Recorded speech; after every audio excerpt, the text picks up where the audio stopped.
The mahogany doors of the federal courtroom swung open, and Sarah Martinez walked through them, knowing her life would never be the same. 26 years old, wearing a suit her mother had helped her pick out at Marshall's, carrying a briefcase full of documents that would either vindicate her family or destroy what little they had left. Across the aisle, Kenji Nakamura, CEO of Sakura Global Industries, net worth $3.2 billion according to Forbes, sat with 5 attorneys in $1,000 suits, his expression radiating the kind of confidence that comes from never losing. He glanced at Sarah once, that same contemptuous smirk she remembered from the conference room 6 months ago. The look that said she didn't belong here, that she was still just the janitor's daughter, playing dress-up in the world of real business. What he didn't know, what none of them knew, was that Sarah had spent the last 6 months doing something they never expected. Listening, not to English, to Japanese, to every private conversation Nakamura and his executive team had conducted in their native language, believing no one at the American subsidiary could understand them. They'd been wrong, and the recordings Sarah carried, the translations she'd certified, the pattern of fraud she'd documented, it was about to cost Nakamura everything he'd built. The judge entered. Everyone stood. Sarah's hands didn't shake, not because she wasn't terrified, but because her mother had taught her something during 20 years of cleaning Nakamura's offices. Dignidad doesn't come from where you work. It comes from who you are when no one thinks you matter. But to understand how a junior compliance officer with a janitorial clearance badge ended up holding evidence that would dismantle a multinational corporation, we need to go back to where this really started. In a supply closet on the 3rd floor, with a girl, her mother, and a decision about what invisible people can see. If you're watching from a place where people like Sarah and her mother work hard but stay invisible, drop a comment. This story is for you. 8 months earlier, the annual shareholder meeting at Sakura Global Industries' North American headquarters in downtown San Francisco. Glass tower overlooking the bay, lobby decorated with Japanese aesthetics, calligraphy scrolls proclaiming corporate values like integrity and harmony. Sarah Martinez sat in the back row of the auditorium, her employee badge barely visible, taking notes on her tablet, while CEO Kenji Nakamura delivered his presentation in flawless English. Nakamura was magnetic, the kind of leader who commanded rooms, who'd built Sakura Global from his father's mid-sized Tokyo manufacturing firm into a $12 billion international conglomerate. He was announcing a major expansion. Sakura Global would be acquiring Meridian Technologies, a struggling American AI startup, for $850 million. The move would give Sakura access to cutting-edge machine learning patents and position them to dominate the Asian AI market. This acquisition, Nakamura said, his slight accent adding gravitas, represents our commitment to American innovation and cross-cultural collaboration. The room erupted in applause. Analysts loved it. Tech press called it visionary. Stock price jumped 12%. Sarah watched from the back, mentally flagging something about the timeline that didn't quite add up with the due diligence reports she'd seen. After the meeting, in the executive elevator, Sarah had taken the stairs but was now delivering compliance documents to the legal department. She encountered Nakamura directly for the first time since. She'd been promoted from administrative assistant to junior compliance officer 6 months ago. He was speaking rapid Japanese with his CFO, Hiroshi Tanaka, something about accelerating the timeline before the Americans noticed the patent issues. They didn't see Sarah at first, just a young Latina woman in business casual holding a folder. When the elevator stopped at the 10th floor and Sarah moved to exit, Nakamura switched to English, his tone dismissive. "Wrong floor. Janitorial supplies are in the basement." Sarah could have corrected him, explained she was actually in the legal compliance department. Instead, she just bowed slightly, a gesture she'd learned watching her mother interact with Japanese executives, and stepped out. Because her mother had taught her something Nakamura had never learned. Invisible people hear everything. That night, in the supply closet on the third floor where her mother, Carmen Martinez, had worked the night shift for 18 years. Sarah sat on an overturned bucket while her mother mopped the floors. Carmen was humming softly, the way she always did when she worked. Sarah pulled out her notebook, where she'd transcribed the Japanese conversation from the elevator. "Mama," she said quietly in Spanish. "He said something about patent issues." Before the Americans notice. Carmen paused, wringing out her mop. At 52, she was still beautiful, despite the exhaustion that never quite left her eyes. She'd immigrated from Guadalajara at 19, worked every kind of job that didn't require perfect English, and raised Sarah alone after Sarah's father disappeared. "You understood them?" Carmen asked. "Yes." Sarah had learned Japanese in an unconventional way. Through anime as a teenager, then through community college classes paid for by the Pell Grant, then through total immersion during a year teaching English in rural Hokkaido after graduation. She'd come back to the States fluent, but had never mentioned it on her resume. It wasn't relevant to administrative work. Or so she'd thought. Carmen sat down on the bucket beside her daughter. "Sarah, mijita, listen to me. These men, they think because I clean their floors, I don't see what they leave on their desks. Because I don't speak their language, I don't understand." She pulled out her phone, showed Sarah a photo she'd taken of a document in Nakamura's office trash, a memo marked "Confidential" about Meridian Technologies' patent portfolio. "I don't read Japanese, but you do." Sarah looked at the photo. Her mother had unknowingly photographed something critical. An internal assessment noting that 3 of Meridian's key patents were being disputed in Japanese court. Information that hadn't been disclosed in any public filings. "Mama, if this is what I think it is, then someone needs to know," Carmen said firmly. "These companies, they play games with people's money, people's jobs. Your abuela always said, la verdad siempre sale a la luz. The truth always comes to light." She met Sarah's eyes. "You have a gift they don't expect. Use it." Sarah's path to this moment began long before that elevator encounter. In 2008, when Sarah was 12, Carmen lost her daytime housekeeping job during the recession. She picked up the night shift at Sakura Global's newly opened American office, one of the few places still hiring, and one of the few jobs where being an immigrant woman with limited English wasn't an automatic disqualification. Young Sarah spent her afternoons and evenings alone in their studio apartment in the Mission District, doing homework and watching whatever free content she could find on their spotty internet. That's when she discovered anime, specifically a series called Detective Conan that one of her classmates had mentioned. Sarah became obsessed, not just with the stories, but with the language. She started recognizing patterns, learning phrases, mimicking pronunciation. By 13, she was watching without subtitles, understanding more than she expected. By 14, she'd found free language learning apps and YouTube channels teaching Japanese grammar. Her mother noticed the interest and, despite their tight budget, managed to scrape together $200 for a used Japanese textbook and dictionary. "If you want to learn," Carmen said, "learn it right." High school guidance counselors pushed Sarah toward practical majors, nursing, teaching, maybe business administration if she was ambitious. But Sarah was fascinated by languages. By the way, understanding one opened doors to entire worlds that others couldn't see. She got a scholarship to San Francisco State, majored in international studies with a focus on East Asian business culture, paid her way through school working overnight security at a hotel, sending money home to help her mother. After graduation, she applied for the JET program, a Japanese government initiative placing English teachers in Japanese schools.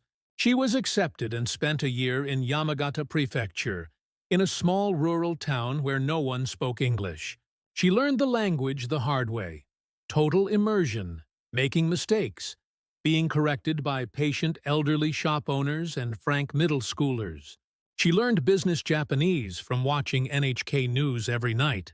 She learned the subtle hierarchical language differences, the Keigo formal speech patterns, the way Japanese executives communicated in layers of implication. When Sarah returned to San Francisco in 2022, she was fluent. But fluent in Japanese didn't translate easily to American job prospects, especially without a business degree or connections. She took what she could get: administrative assistant at Sakura Global Industries, a position she got because she had some familiarity with Japanese culture, according to her interview. They never tested her language skills. Why would they? The American subsidiary operated in English. The Japanese executives who visited spoke English. Her Japanese fluency was never relevant, until it was. For 2 years, Sarah worked in admin, scheduling meetings, processing paperwork, being polite and efficient and invisible. She was good at her job, maybe too good. When a junior compliance position opened up, her supervisor recommended her. "You're detail-oriented," the supervisor said. Compliance is all about catching what other people miss. Sarah got the promotion. Still entry-level, still paid barely enough to afford her tiny studio in Daly City, still not important enough for executives to notice. But now she had access to different documents, different meetings, different information. And the Japanese executives? They still spoke freely around her, never imagining that the quiet Latina woman taking notes could understand every word they said. The Meridian Technologies acquisition was Nakamura's crown jewel. The tech press called it genius, a Japanese conglomerate acquiring American AI innovation, bridging East and West. Meridian had developed proprietary machine learning algorithms for autonomous vehicles, algorithms that every major automaker wanted. The $850 million price tag seemed high, but Nakamura sold it as visionary. "We're not buying a company," he told CNBC. "We're buying the future of transportation." Wall Street loved it. Sakura Global's stock jumped. Nakamura appeared on the cover of Business Week. The bridge builder. Behind the scenes, the acquisition moved fast. Due diligence teams worked around the clock, American lawyers reviewing contracts, financial analysts validating projections, technical experts assessing the technology. Everything looked perfect. Meridian's patents were registered, their technology was cutting edge, their team was talented. What no one in the American subsidiary noticed, because no one was looking in the right places, and no one could read the Japanese court documents, was the legal battle happening in Tokyo. 3 of Meridian's key patents were being challenged by a Japanese electronics firm claiming prior invention. The case had been ongoing for 18 months, buried in the slow-moving Japanese court system, never disclosed in English-language filings. If the Japanese firm won, Meridian's patent portfolio would lose 60% of its value. The $850 million acquisition would become a $300 million disaster. Sarah discovered it by accident. She was reviewing compliance documentation for the acquisition, standard procedure for junior officers, when she noticed a reference to pending litigation in a footnote. The footnote was in English but referenced a Japanese court case number. Sarah looked it up, found the Tokyo District Court filings. Read them in their original Japanese. Her heart rate accelerated. This wasn't minor. This was catastrophic. And it had been deliberately excluded from the English-language due diligence summaries. Sarah brought it to her supervisor, Michael Reynolds, a well-meaning but cautious man in his 50s, who'd been in compliance for 20 years. He read her summary, his face going pale. "Sarah, are you absolutely certain about this translation?" "I'm fluent in Japanese. I've verified it 3 times. If this is accurate, the entire acquisition is built on false pretenses." He closed his office door. "But Sarah, we're talking about the CEO, about an $850 million deal that's already been approved by the board, announced to shareholders, covered by every major financial publication. If you're wrong, I'm not wrong. If you're right, you're accusing Kenji Nakamura of either incompetence or fraud. Michael stared at the documents. I need to escalate this. But Sarah, I need you to understand. This could end your career. Nakamura has lawyers who make more in an hour than we make in a month. If he pushes back, you'll be the one they target. Sarah went home that night and told her mother everything. Carmen was folding laundry in their small apartment, the TV playing novellas in the background. She listened quietly as Sarah explained the patents, the Japanese court case, the potential fraud. So what are you going to do? Carmen asked. I don't know. Michael said this could destroy my career. Carmen set down the laundry. Sarah, when I was 20, I left everything I knew to come to this country. No money, no English, no papers. Everyone said I was crazy, that I'd fail, that I should stay where I was safe. She took her daughter's hands. I cleaned toilets. I worked 3 jobs. I let people treat me like I was invisible because I needed to survive. But I never let them make me believe I was less than them. Her eyes were fierce. You have something I never had. Education, language, proof. If you stay quiet because you're afraid, you become what they think you are. If you speak, even if they try to destroy you, you stay who you really are. Sarah looked at her mother, at the woman who'd sacrificed everything so her daughter could have choices she never had. What if I lose? Then you lose standing up, Carmen said. That's still winning. Sarah spent the next 2 weeks building her case in secret. She couldn't do it during work hours. Too risky, too visible. So she did it the way her mother had taught her to survive. In the margins, in the spaces where no one was watching. She arrived at the office at 6 a.m., before most employees, and combed through compliance files. She stayed late after the executives left and reviewed archived emails. She used her mother's janitorial access card. Carmen had given it to her, technically against policy, but who would question a janitor's daughter? To access the executive floor document room after hours. There, she found it. The smoking gun. A memo dated 6 months before the acquisition announcement, written in Japanese, marked Neibu Xianding. Internal only. Sarah photographed it with her phone, her hands shaking. The memo was from Nakamura, to his inner circle of Japanese executives. Translated, it read, the patent litigation in Tokyo presents significant risk to Meridian's valuation.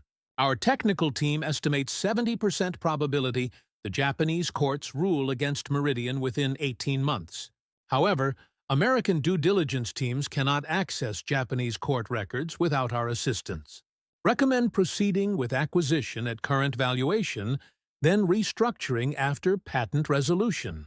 American shareholders will assume technology risk is normal market fluctuation. Sarah read it 3 times, her heart pounding. This wasn't incompetence. This was deliberate fraud. Nakamura knew about the patent issues. He'd hidden them from the American board, from shareholders, from regulators. He'd structured the acquisition to shift the risk onto American investors while protecting Sakura Global's Japanese operations. She took the photo to Michael Reynolds the next morning. He read the translation, his face draining of color. Jesus Christ! I found this in the executive document retention room. It was in a folder marked for destruction next month. Michael looked up at her. Sarah, if we report this, there will be an SEC investigation. Criminal charges, potentially. Nakamura will bring every resource he has to discredit you. I know. They'll say your translation is wrong, that you're misinterpreting business context, that you have an agenda. My mother taught me something, Sarah said quietly. She said invisible people see the truth because no one bothers to lie to us. They were lying to the board, to shareholders, to regulators. They weren't lying to each other. That memo is the truth. Michael was silent for a long moment. Then he picked up his phone. I'm calling our outside counsel. And Sarah, from this moment on, document everything. Every conversation, every email, every meeting. Because when this breaks, they're going to come for you with everything they have. Within 48 hours, everything exploded. Sakura Global's outside counsel, a major San Francisco firm that didn't want to touch potential securities fraud, immediately notified the SEC. The SEC opened an emergency investigation. Nakamura and his legal team went into crisis mode. The company's stock dropped 23% in a single day as rumors of irregularities in the Meridian acquisition hit Bloomberg. Emergency board meeting was called. Sarah was summoned to testify, along with Michael Reynolds and the compliance director. She sat in a conference room with 12 board members, 5 attorneys, CEO Kenji Nakamura, and a court stenographer. The tension was suffocating. Board Chair Margaret Whitmore, old tech money, former Intel executive, sat at the head of the table. She was known as tough but fair, a woman who'd built her career in the cutthroat semiconductor industry. Ms. Martinez, you've made serious allegations. Mr. Nakamura disputes your interpretation of the documents in question. He claims your translation is inaccurate and your understanding of Japanese business communication is insufficient to grasp the proper context. Sarah looked at Nakamura. He was composed, confident, flanked by attorneys. He met her eyes with barely concealed contempt. Margaret continued, Mr. Nakamura has provided his own translator, a certified professional with 20 years of experience. He says the memo you referenced is simply internal risk assessment, standard business practice, and doesn't constitute fraud or concealment. Sarah opened her briefcase, pulled out a folder. With respect, I'm prepared to defend my translation. But I have additional evidence. The room went silent. Sarah placed her phone on the table, connected it to the conference room speakers. Over the past 3 months, I've been present in meetings where Japanese executives discuss the Meridian acquisition in Japanese, believing no one could understand them. I recorded these conversations. Under California law, I was legally permitted to do so as a party present in the meetings. She pressed play. Nakamura's voice filled the room, speaking rapid Japanese. Sarah had prepared English subtitles that appeared on the conference room screen. In the recording, Nakamura was speaking with his CFO, Hiroshi Tanaka, about the timeline for restructuring Meridian after the patent ruling destroys the American valuation. The Japanese was clear, unambiguous. Nakamura's face went white. His lead attorney started to object, but Margaret held up her hand. Let it play. 3 more recordings. Each one more damning. Nakamura and his team discussing how to manage the American board's expectations, how to time the disclosure after executive bonuses are secured, how to ensure the legal liability falls on the subsidiary, not the parent company. The final recording was from 2 weeks ago, a conversation in Japanese between Nakamura and a Tokyo attorney about settlement strategy if the fraud allegations emerge. Sarah stopped the playback. The room was absolutely silent. Margaret Whitmore looked at Nakamura. Mr. Nakamura, would you like your translator to verify Ms. Martinez's subtitles? Nakamura said nothing. His attorney leaned in, whispered urgently in his ear. Margaret turned to Sarah. Ms. Martinez, where did you learn Japanese? I lived in Japan for a year after college. I'm fluent. And why didn't you disclose this language skill when you were hired? I was hired as an administrative assistant. No one asked if I spoke Japanese. It wasn't relevant to my job description. One of the board members, James Liu, a Chinese-American venture capitalist, spoke up. With respect, Ms. Martinez, how do we know these recordings are authentic?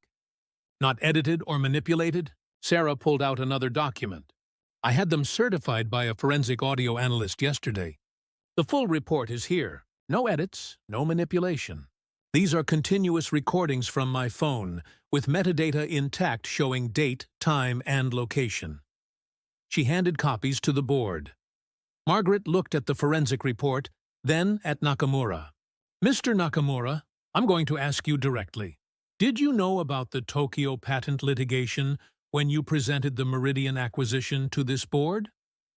Nakamura's attorney interjected, My client invokes his Fifth Amendment right. He can invoke whatever he wants in court, Margaret snapped. But this is a corporate board, and I'm asking as board chair whether our CEO lied to us about an $850 million acquisition. Silence. Nakamura's mask of confidence had completely crumbled. He looked older, smaller.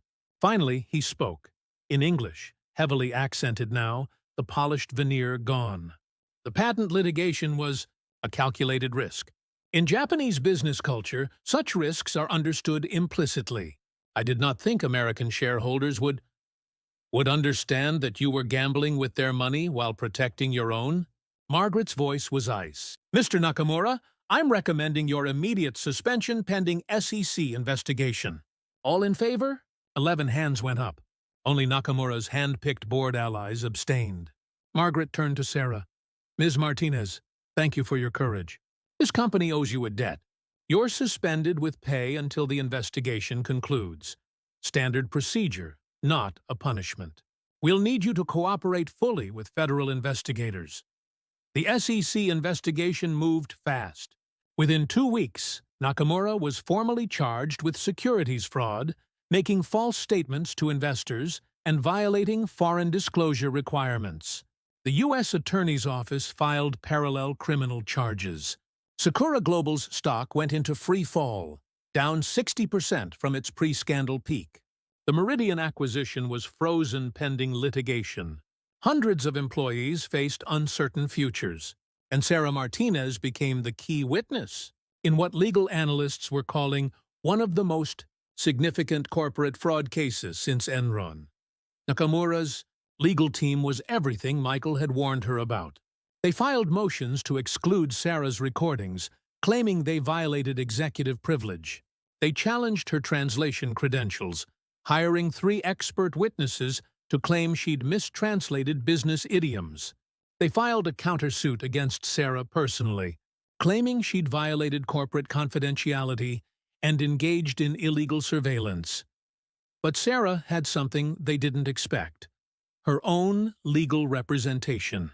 The SEC had connected her with a whistleblower attorney named Rachel Nguyen, a Vietnamese-American lawyer who specialized in securities fraud cases and had a reputation for destroying corporate bullies. Rachel took Sarah's case pro bono, seeing the larger implications. "This isn't just about you," Rachel told her in their first meeting. "This is about every immigrant, every working-class person, every woman who's been treated as invisible by men like Nakamura. We win this, we send a message." The legal discovery process was brutal. Nakamura's attorneys deposed Sarah for 16 hours over 3 days, trying to poke holes in her story, her translations, her motivations. They implied she was a disgruntled employee, that she had romantic feelings for a Japanese colleague that were rejected, that she was a social justice warrior with an agenda against Asian executives. Sarah sat through it all, her mother in the gallery behind her, answering every question with calm precision. The turning point came during Nakamura's own deposition. Rachel Nguyen, armed with Sarah's translations and the forensic audio analysis, walked him through the recordings minute by minute.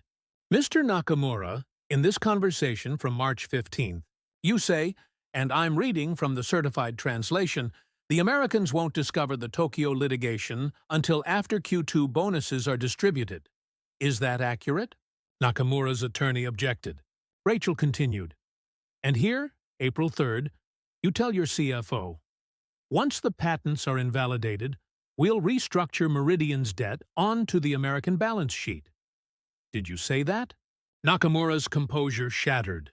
He started responding in Japanese, forgetting the deposition was in English. Rachel didn't speak Japanese, but Sarah, watching via video link, did. She passed a note to Rachel. "He just said, 'This is a witch hunt by a bitter employee who doesn't understand business.'" Rachel smiled. "Mr. Nakamura, for the record, everything you just said in Japanese has been recorded and will be translated. Would you like to reconsider your answer?" The deposition ended shortly after, with Nakamura's attorneys requesting a recess. The case went to federal court in San Francisco. United States versus Kenji Nakamura and Sakura Global Industries. Sarah was the prosecution's star witness. The courtroom was packed. Journalists, investors, legal observers, other whistleblowers wanting to see if the system would actually work. Sarah took the stand on a Tuesday morning in June. The prosecutor, a sharp woman named Jennifer Torres, walked her through her background. Daughter of an immigrant janitor, first-generation college graduate, fluent in Japanese through unconventional means. Then, through the discovery, the elevator conversation, her mother's accidental photograph, the internal memo, the recordings. Ms. Martinez, Jennifer asked, why did you decide to record those conversations? Because I knew no one would believe me otherwise, Sarah said quietly. A junior compliance officer accusing a billionaire CEO of fraud? Without evidence, I'd be dismissed as a troublemaker. With evidence, I had a chance at the truth being heard. Nakamura's defense attorney, a silver-haired man named Robert Preston, cross-examined her aggressively. Ms. Martinez, isn't it true you were passed over for a promotion 3 months before you started making these recordings? I was never up for a promotion. Isn't it true you have student loan debt exceeding $40,000? Yes, like millions of Americans. And isn't it true that as a registered whistleblower, you stand to gain financially if the SEC recovers funds? Whistleblower protections exist to encourage people to report fraud. I didn't create the fraud, Mr. Preston. I just refused to ignore it. But you recorded private conversations without consent. In California, one-party consent is legal for recording conversations you're present for. I was present, and the conversations were about covering up securities fraud, which negates any executive privilege claim. Preston tried a different angle. You claim to be fluent in Japanese, but you have no formal certification.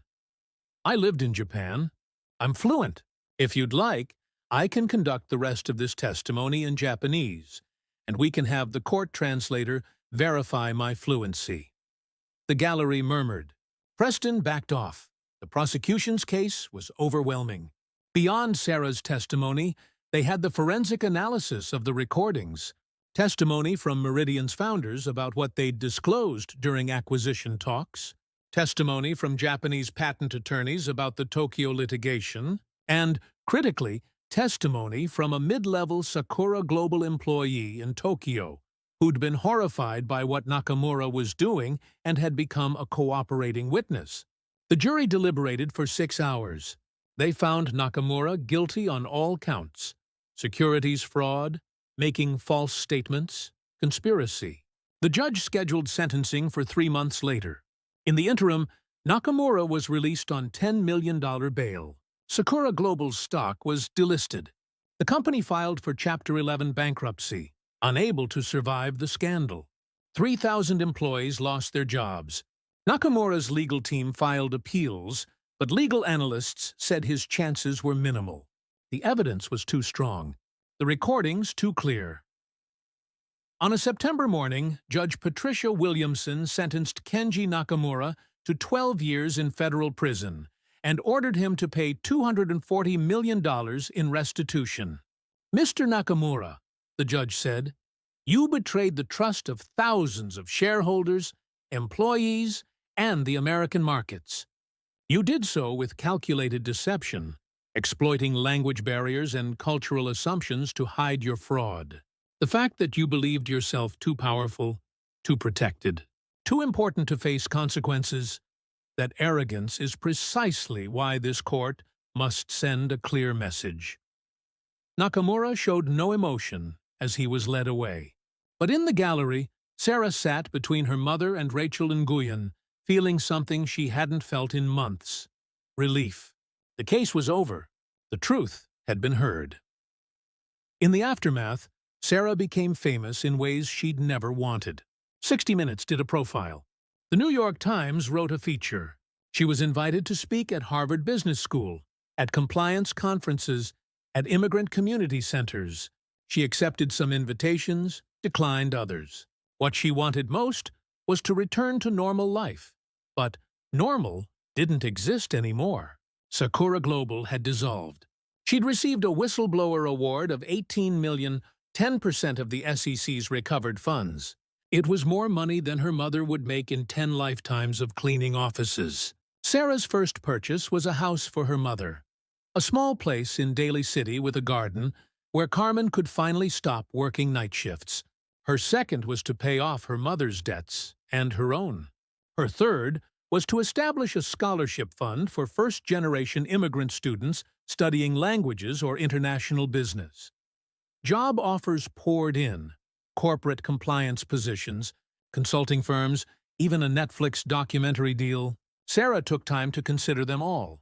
What she finally accepted was a position as Chief Compliance Officer at a mid-sized tech company led by a woman CEO who'd heard Sarah's story and wanted someone who understood that ethical business wasn't just about legal compliance. It was about moral courage. "I'm not hiring you because you're a whistleblower," the CEO told Sarah. "I'm hiring you because you're someone who sees what others miss, who speaks when others stay silent, who understands that the most valuable employees are the ones everyone underestimates." Sarah accepted. At 27, she became one of the youngest CCOs in Silicon Valley. Her mother attended her first day, insisting on coming despite Sarah's gentle protests that she didn't need to. Carmen stood in the gleaming lobby, looking at her daughter's name on the executive directory, and wept. "Your abuela would be so proud," she whispered in Spanish. "From Guadalajara to here, from nothing to this." "No, Mama," Sarah said, hugging her. "Not from nothing, from everything you gave me." The Nakamura case changed corporate compliance practices across the country. The SEC issued new guidelines requiring companies with foreign executives to disclose language practices in board meetings and to provide translation verification for material communications. Business schools added Sarah's case to their ethics curricula, not just as a fraud case, but as a case study in unconscious bias and the dangers of assuming certain employees don't matter. Several major corporations quietly hired multilingual compliance officers, suddenly aware that critical information might be hiding in plain sight in conversations they couldn't understand. For Sarah, the strangest part of fame was being recognized. At a coffee shop in Daly City, a young Filipina woman approached her shyly. "You're Sarah Martinez, right? I just wanted to say, my mom is a janitor too, at a law firm downtown. And seeing what you did, standing up like that, it made me realize that where we come from doesn't limit where we can go." Sarah smiled. "Tell your mom thank you for her work. And tell her that invisible people see everything. Sometimes we just need the courage to say what we see."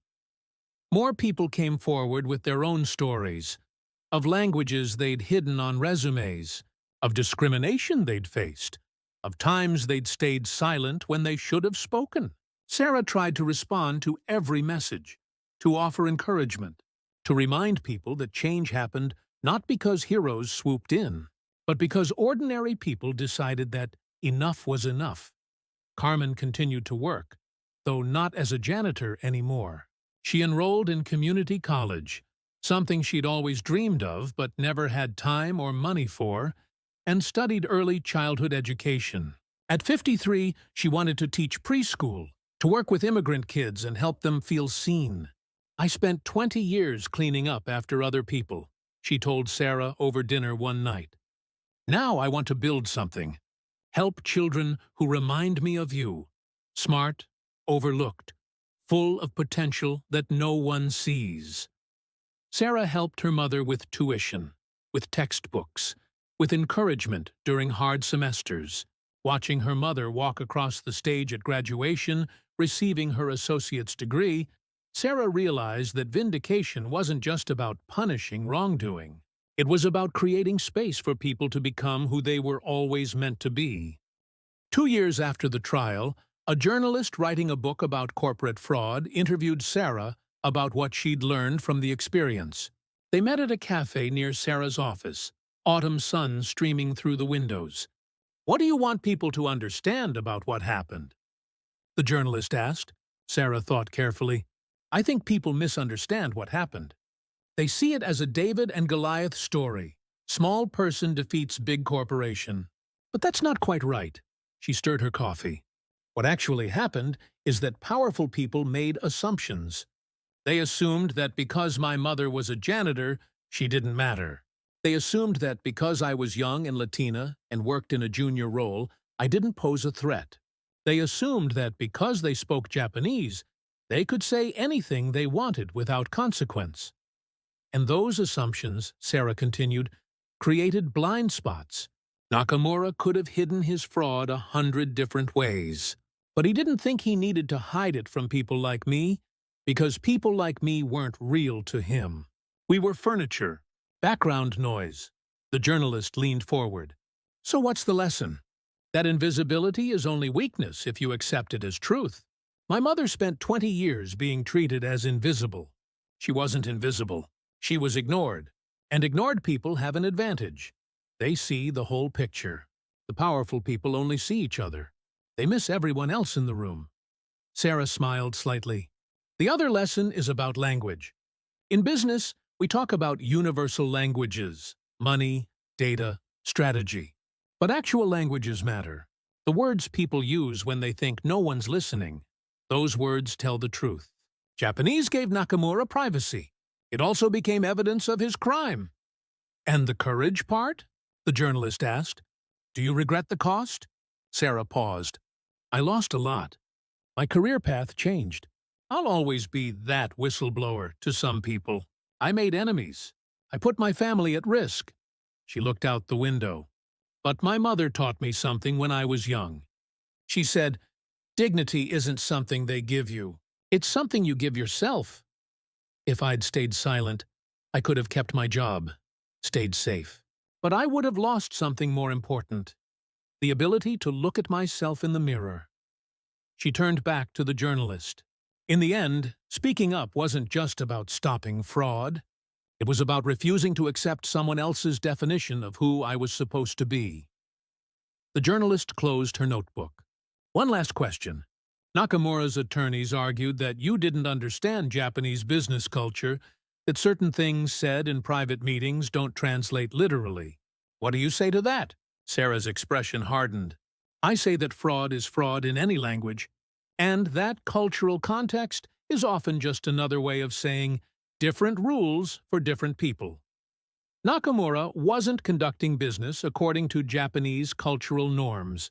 He was committing securities fraud and using Japanese as a shield, betting that no one in the American subsidiary would understand.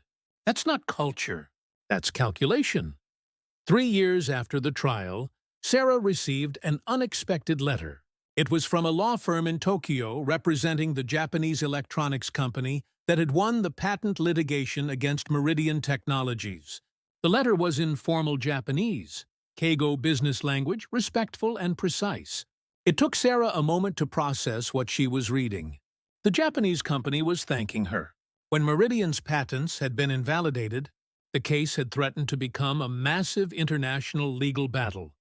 Meridian, owned by Sakura Global, had threatened to sue in American courts, claiming the Japanese ruling was invalid. But Sarah's exposure of Nakamura's fraud had changed everything. The Japanese courts had used her testimony as evidence that Nakamura had knowingly acquired fraudulent patents, which meant Meridian had no standing to challenge the ruling. The letter concluded, "Your courage in speaking truth to power, despite personal risk, honored the principles of integrity that transcend national boundaries." In Japan, we have a saying, "Seijisha ga maroki o miru, shujiki mono ga baka o miru." Honest people are taken advantage of. You proved that proverb wrong. Sometimes honest people win. Thank you for reminding us of that possibility. Sarah translated the letter for her mother that evening. Carmen listened quietly, then smiled. "You did more than stop one bad man," she said. "You showed people in 2 countries that the truth matters. That's worth everything you went through." Sarah kept the letter in her office, framed beside her mother's photograph. A reminder that justice could cross languages, cultures, borders. That speaking up could create ripples far beyond what you could see in the moment. 5 years after the trial, Sarah was invited to speak at a conference for corporate compliance officers in New York.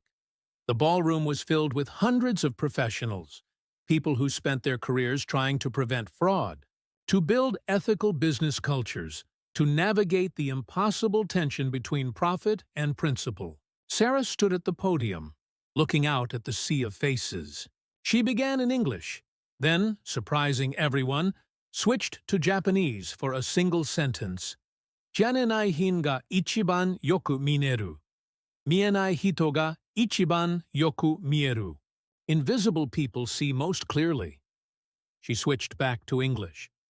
My mother worked as a janitor for 20 years. She emptied trash cans, mopped floors, cleaned bathrooms. People walked past her every day without seeing her. But she saw everything. The documents they threw away. The conversations they had, thinking no one was listening. The patterns of behavior that revealed character.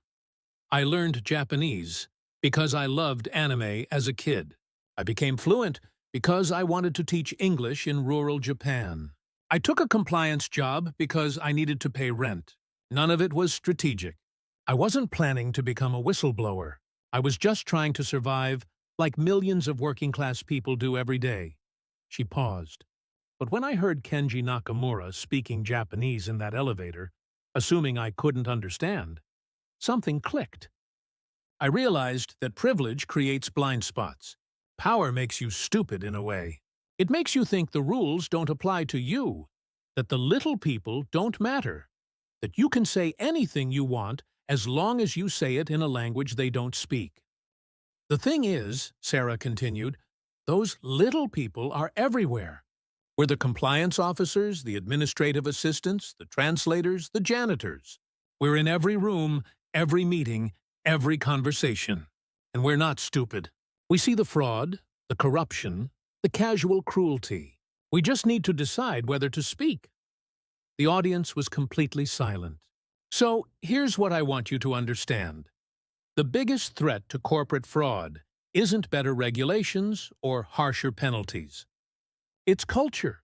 It's whether companies create environments where people like me can speak up without destroying our lives. Where whistleblowers are protected, not punished. Where the truth is valued more than protecting powerful people's reputations. Sarah's voice softened. My mother used to say that in Guadalajara, her mother, my grandmother, worked as a maid for wealthy families. And my grandmother told her, they think because we clean their houses, we don't see their secrets. But we see everything. We just don't have the power to do anything about it. 3 generations, Sarah said. My grandmother saw but couldn't speak. My mother saw and taught me to speak. I saw and spoke. And because I spoke, maybe the next generation won't have to be invisible at all. Maybe they'll be in the boardrooms, at the executive tables, making the decisions instead of cleaning up after the people who make them. That's what this was really about. Not just stopping one fraud, but changing who gets to be seen, who gets to be heard, who gets to matter. The applause started slowly, then built. Sarah looked out at the crowd. Compliance officers who spent their careers fighting uphill battles, trying to do right in systems designed to protect the powerful. She hoped her story gave them courage, because in the end, that's all any of them had. The courage to see clearly, to speak honestly, and to refuse to accept that invisible people don't matter. On a quiet Sunday morning, 6 years after the trial, Sarah and her mother visited a cemetery in Daly City. They placed flowers on a simple grave marker. Maria Elena Martinez, 1943 to 2024. Sarah's grandmother, who died peacefully in her sleep at 81, 3 years after immigrating from Mexico to live with Carmen in the house Sarah had bought. Sarah knelt beside the grave, speaking in Spanish. Abuela, I wish you could have seen it all. The trial, the vindication, everything that came after. You always said the truth would come to light. You were right. Carmen placed her hand on her daughter's shoulder. She knew, mija. Before she died, she told me, I spent my life cleaning houses for people who thought I was invisible. But I saw everything, and I taught my daughter to see, and she taught her daughter. That's victory enough. They sat in silence for a while. 3 generations of women who'd crossed borders, learned languages, survived systems designed to keep them small. Sarah thought about the question the journalist had asked years ago. Was it worth it? The answer was complicated. She'd lost the simplicity of anonymity. She'd gained platform and resources, but also scrutiny and criticism. Some people saw her as a hero. Others saw her as a troublemaker, a snitch, someone who'd destroyed a company and cost thousands of people their jobs. Both narratives were too simple. The truth was messier. She'd seen fraud and reported it. The consequences, good and bad, had rippled out in ways she couldn't control. But standing in that cemetery, Sarah knew one thing with certainty. Her grandmother had worked in silence. Her mother had worked in the shadows, and Sarah had worked in the light. Each generation had passed forward the lesson that invisibility was imposed, not inherent. That cleaning someone's floor didn't make you lesser. That speaking a different language didn't make you powerless. That being underestimated was only permanent if you believed it yourself. "Mama," Sarah said quietly, "do you ever regret telling me to speak up? If I'd stayed quiet, maybe you could have kept working at Sakura. Maybe I'd still have a normal career." Carmen cut her off. "Sarah Elena Martinez, listen to me. Normal is not a goal. Safe is not a goal. Dignity is a goal. Truth is a goal. If I wanted you to be normal, I would have stayed in Guadalajara, married a safe man, lived a small life." She squeezed her daughter's hand. "I came to America with nothing, so you could have everything. Not money, everything that matters. Education, choice, voice. You used that voice. That's exactly what I wanted." They left the cemetery as afternoon sun broke through the San Francisco fog. Carmen was heading to her teaching job. She now ran the early childhood program at a community center in the Mission, working with immigrant families. Sarah was heading to her office, where she was finalizing a new corporate compliance framework that her company planned to share as open-source software for other businesses.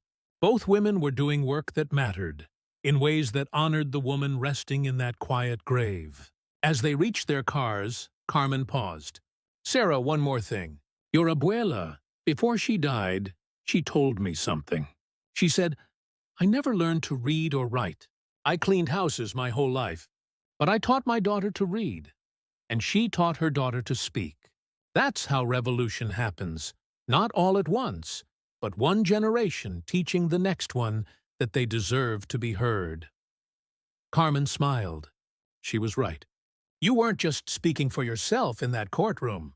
You were speaking for all of us. For your abuela, for me, for every woman who scrubbed floors and emptied trash and was treated like she didn't exist. You made us visible. Sarah hugged her mother tight. "We made each other visible, Mama. That's how it works." Drop a comment telling us where you're watching from and whether you've ever had to speak up when it felt impossible.